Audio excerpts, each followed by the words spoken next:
ہوتا تھا کہ جناب ڈیمیج ہیز بین ڈن اور فلاں اور فلاں. ایک انجینئر کے ذریعے 1000 سالہ انسانی تاریخ میں بنائے گئے فرقے صرف 10 سال کے اندر. ہار جیت نہیں ہوتی ہے، بٹ وہ ایکچولی ریالٹی کو سامنے لانا ہوتا ہے کہ یہ ہے اصل بات، یہ ہدایت والی بات اور وہ گمراہی والی. ہاں نکلے مفتی منیب صاحب. میں ہوں مفتی منیب، اس میں کوئی شک نہیں. میں ہوں مفتی اعظم پاکستان. انجینئر کدھر ہے؟ نکل آ.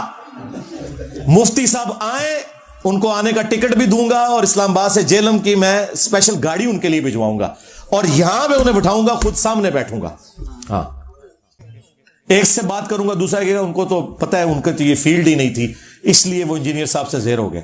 تے وڈا کڈو ڈائریکٹ فائنل میچ کھیڈیے. ہاں اور یہ آپ کی خواہش کے اوپر ہے. اتنا مشکل وقت آیا ہوا نا یار، یہ بڑے کس دن کام آنے ہیں. اس سے برا وقت آنا تھا فرقوں پہ. وہابی نکالے ساجد میر صاحب کو، شیعہ نے نکالنا ہے ساجد نقوی صاحب کو نکالے. اور یہ مطلب میں ان کی کوئی توہین نہیں کر رہا، مجھے ان پر اعتماد ہے کہ ان کے ساتھ میں بات کروں گا تو مسئلہ حل ہوگا، کیونکہ نچلے تو اتنے زیادہ ہی ختم ہی نہیں ہوں گے. آئے دیوبندیوں کو شوق ہے مفتی تقی عثمانی صاحب کو نکالیں. میں ہوں مفتی تقی عثمانی، علماء دیوبند کا ہیڈ. انجینئر آ سامنے، یہاں بیٹھے، میں نیچے بیٹھوں گا، اس میں کوئی شک نہیں.